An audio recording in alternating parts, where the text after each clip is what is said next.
When you walk away, you will hear me say, we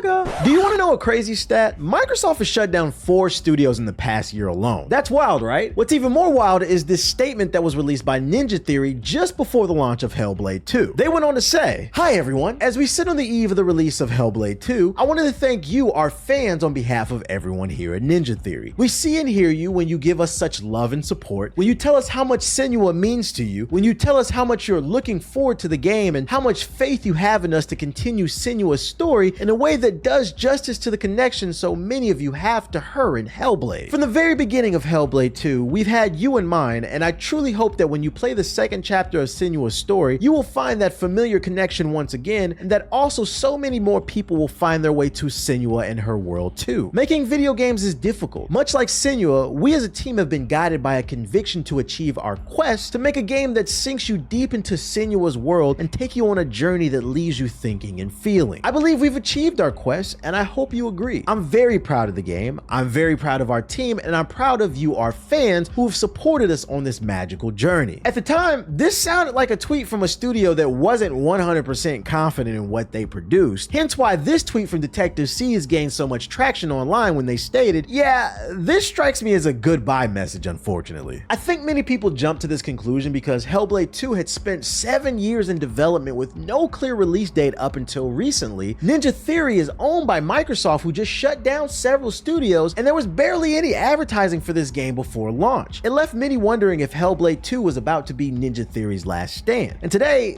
that's what we're going to find out as we dive deeper into the story of this franchise, as well as my personal thoughts on Hellblade 2. Before we touch more on Hellblade 2, let's first discuss how Ninja Theory even got here in the first place. Because believe it or not, Ninja Theory isn't a Japanese studio. It's actually a game studio that was founded in Britain back in the year 2000 by 2 people whose names I can't pronounce, and I won't even bother trying to out of respect for not butchering their names. You know, over the years, Ninja Theory has released a mixed bag of action-adventure games that have helped build their brand awareness today. My personal favorite being the criminally underrated Enslaved Odyssey to the West. They're also responsible for the PS3 title Heavenly Sword and the often overhated reboot of Devil May Cry that contained Dante with the black hair. But the real game changer for Ninja Theory was Hellblade: Senua's Sacrifice. This wasn't their typical hack and slash game. Instead, they opted to go deeper by exploring some heavy themes about mental health and psychosis. And the crazy part is that they did this is an indie studio with AAA ambitions. That's why often this game is referred to as an independent AAA title. Ninja Theory is the true definition of making the most of what you have. They basically said, "I love being an underdog." But that doesn't mean this approach was easy though. They had to get creative with their developer techniques. They found new ways to get the most out of real-time motion capture and photogrammetry while remaining on a tight budget. And the research they put into portraying Senua's mental health was next level. They consulted with neuroscientists, mental health experts, and even people living with psychosis to make sure what they portrayed in the game was realistic, but also sensitive to the topic. And all that hard work paid off. When Hellblade dropped in 2017, critics were gushing over it. It racked up tons of awards, and it even turned a profit in just a few months. That's not bad for what many call just an indie game. So of course, with Microsoft being the Thanos of gaming, they swooped in and acquired Ninja Theory in 2018 as if they were just another one of their Infinity Stones. They promised Ninja Theory all kinds of resources for their next big project, and that next big thing, well, you guessed it, it was Hellblade 2. So let's talk about Hellblade 2's development. Some would say it was a bumpy road leading up to the release. Ever since they announced the game back in 2019, outside some controlled showcases from Xbox, it was pretty much radio silence. Initially revealed at the Game Awards 2019, Ninja Theory made some major claims about it being the next big thing, but sadly, that's all we got. For 2 years straight, we heard nothing about Hellblade 2. Ninja Theory really lived up to their name by remaining as quiet as a ninja about this game. It would seem there was a reason for the radio silence. Although it was revealed in 2019, reports claim that apparently this game hadn't even entered full production until June 2021. A big reason for the slow development of this game was Ninja Theory was still trying to find the most efficient way to work with Microsoft. But after years of giving the fans blue balls, they finally gave a little taste of what Hellblade was going to be. They dropped the gameplay trailer in 2021, and that left the comment section foaming at the mouth. The visuals are on point, the combat looks slick, and it seemed like they were really leaning into the whole mental health angle again. It looked like they took what made the first game great and they turned the dial up another notch. But even with that little glimpse, we still didn't know when the full game was actually coming out. Rumors claimed we would see it in 2024, but there was still no info online that provided a definitive answer. I think it's safe to assume most fans just hoped that all the delays were worth the wait. In this current gaming climate, the last thing anyone wants is a buggy release, lack of content, or just another boring game that costs $70. Although it's important to remain optimistic, we can't ignore the red flags coming out of the Xbox camp. With all the recent studio closures and exclusives going to other platforms, it did make people wonder if Ninja Theory might be in real trouble if Hellblade 2 didn't perform. A topic I'm gonna dive deeper into as I explain everything you need to know before you install Hellblade 2. Before we get into it, just know this edition of Before You Install is gonna be a little bit different. Normally I kick off these videos by stating a disclaimer that this video isn't a full review, but just my first impressions combined with some general info on the game. That's not the case here. This following video is a full review of Hellblade 2. Why? It's because the rumors you might have heard are true. This is a 5-hour game. I was able to complete this game in only 2 sittings, but honestly, if you wanted to, you could do it in 1. So let's touch on the positives first. Hellblade 2 is an action-adventure game out now exclusively for the Xbox Series and PC. It's also playable for free if you're a subscriber to Xbox's Game Pass. This includes the Xbox and the PC version of Game Pass, and I felt the need to share that info because sometimes some games only appear on the Xbox version of Game Pass and not PC. Now, I'm not saying it will, but I believe there is a high probability that Hellblade 2 is gonna win some awards at the 2024 Game Awards. What awards do I believe they're gonna be nominated for? I believe the categories include visuals, sound design, and voice acting. That's because Hellblade 2 is one of, if not the best looking game of the year so far. Everything from the art design to the motion capture and facial expressions are just next level. I played on Xbox Series X and I was thoroughly impressed with the way this game immerses the player. The sound in this game is great. The way the game represents each of Senua's personalities by only playing the voices in certain ears is eerie and engaging. Even funny at times too, because they will troll you. I love how you can hear every detail in the environment, from the water dropping in the caves to the wind blowing in the field. My only knock on the sound is I wish each character in her head was given a different voice actor to better represent each personality more clearly. Damn, is she Logic? Logic is biracial, not bipolar. Y'all be serious for a moment. Jesus Christ.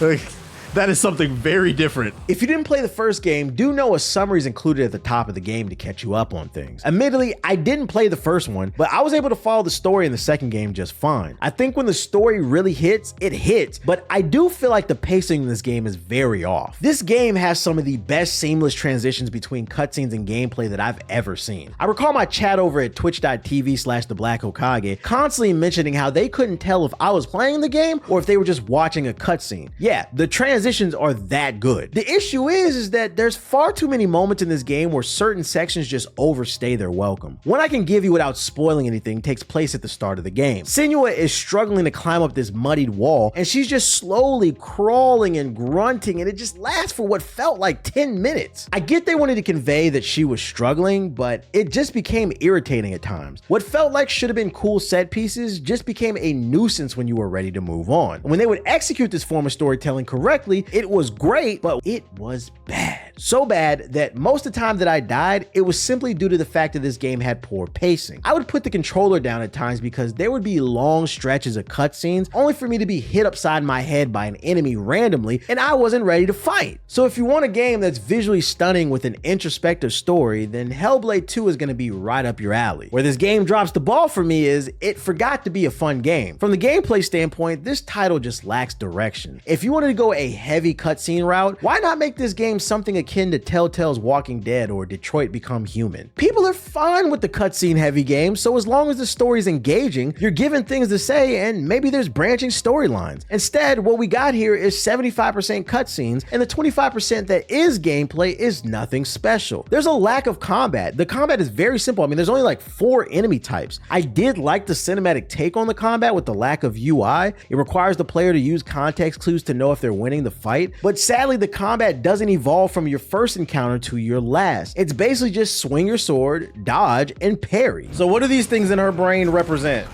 Dang, he just threw his dick on the ground. He see that shit? That nigga came outside.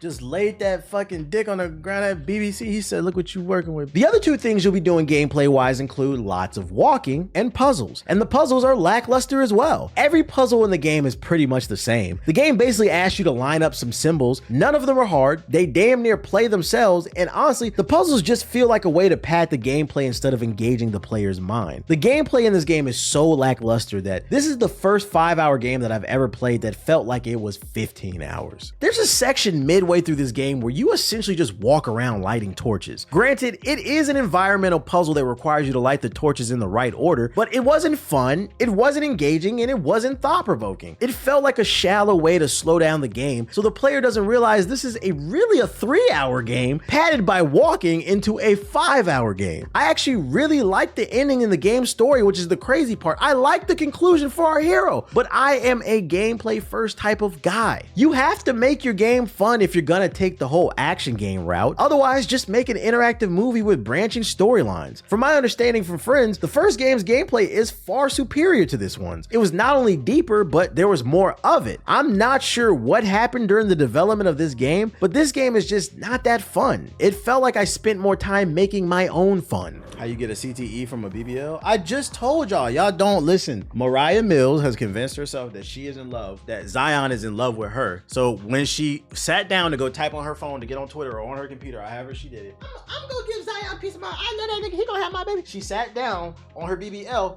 bloop, boom, went to the fucking moon and hit her head. Hellblade 2 is hard carried by its production. The visuals and audio are top tier, so if that's all you care about, you might like this game, but I need it more personally. And honestly, if I wanted to nitpick, I could even argue the only reason this game looks and runs so well is because there's hardly anything going on screen. There's rarely more than 3 people on screen at once, and the environments are mostly empty, so of course the visuals are top notch. There's not much complex going on in this game to push the computing power of these platforms. And because of that, my final verdict on Hellblade 2 is a 5, maybe a 6 out of 10 on a good day. The best way for me to define this game is it's a Game Pass game. It's no way I could recommend paying for this game at full price. If you want to try it out, do it because you have Game Pass already, but I wouldn't recommend subbing to Game Pass just for this title. I think that's the reason why you're seeing such polarizing mixed reviews on Hellblade 2. This game is a very niche title that I don't believe will appeal to most people.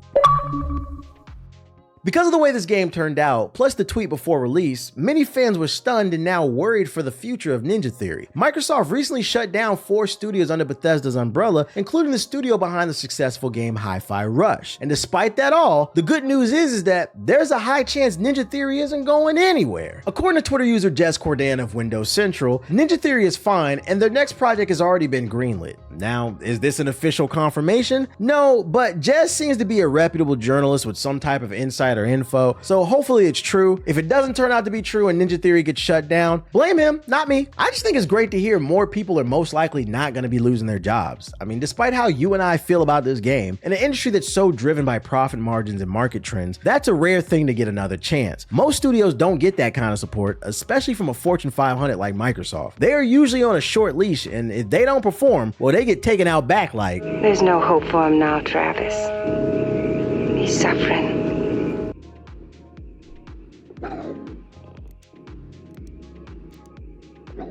Now, there may be hope for Ninja Theory, but there isn't hope for Ubisoft's upcoming action stealth game Assassin's Creed Shadows. That game went woke, so you know it's gonna choke. And if you want to know why I believe there's no hope for AC Shadows, click the card on the screen.